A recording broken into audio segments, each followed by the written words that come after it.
She's going to use everything she can to her advantage. And she considers using all the bad stuff, all the things that, like, what are you supposed to say? It immediately puts you on your heels. If somebody accuses you of being racist, like, what do you say to that? I mean, that's why it's such an effective line of attack, I guess, until you just keep saying it. And people are like, where's this going, right? Where is this going? I want to turn to another story because people say, well, he's really suffering with women and women are going to continue to be a challenge. I mean, I don't know. I don't know what woman could hear Joe Biden and think that was okay, right? Even if your husband is voting, even if like Kamala's trying to divide the marriage, right? And your husband's voting for Trump and you're not. Biden just called your husband garbage. And I don't think you can get out of this trying to issue an apology like you did, Joe Biden. I don't think it's going to work. You know, it's one thing for a comedian to say it. It's another thing for a president of the United States to call half the country garbage.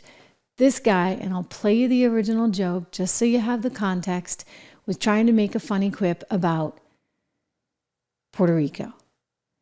Now, he's a comedian.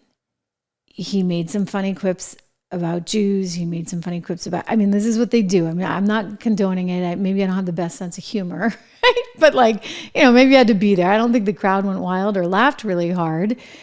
The joke may have fallen flat, but he's a comedian, all right? You're the president, Biden. He's a comedian. Here, let's just play it. Going on. Like, I don't know if you guys know this, but there's literally a floating island of garbage in the middle of the ocean right now. Yeah. I think it's called Puerto Rico. Okay. All right. Okay. We're getting there. Again, normally I don't follow the national anthem, everybody. This isn't exactly a perfect comedy setup. There's some people here. All right. Very good. I like it. I have other policies that I think. So this little comment is what created this entire stir. But what's amazing is that yet again, it backfired. It backfired spectacularly as we look right now in the poly market polls and we see Donald Trump approaching 70%. It looks like he's going to win this thing. So then what do? After they've called most of the country at that point, because if he wins, it'll be like, you know, okay, most of the states went with him. A lot of minorities are going with him. Hispanics are going with him. For goodness sakes, you look at the Hispanic numbers. Overwhelmingly, you're seeing Hispanics siding with Donald Trump. And yes, minorities siding with Donald Trump, as CNN articulated. I mean, the bottom line is this. At this particular hour, if you believe the polling, Donald Trump's going to put up the best performance with black voters since Richard Nixon back in 1960. Not 68, since 1960. That's 64 years ago. Among Hispanic voters, Donald Trump's going to put up the best performance for Republicans since 2004 and George W. Bush. Yeah.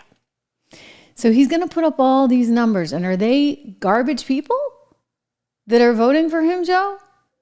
You see, they've got themselves quite in a little bit of a pickle. I'm just amazed. I don't think they're going to be able to clean this up. The fact that they're aggressively trying to clean it up as hard as they are right now, I actually think does speak volumes about how serious they know this to be. And, you know, they have only to go back and look at what happened with Hillary Clinton and the deplorables and how that took on a life of its own. I mean, these become very viral moments, right? That's the reality of this. And so at this moment in time, they're trying desperately to fix it, but I don't think they're going to be able to.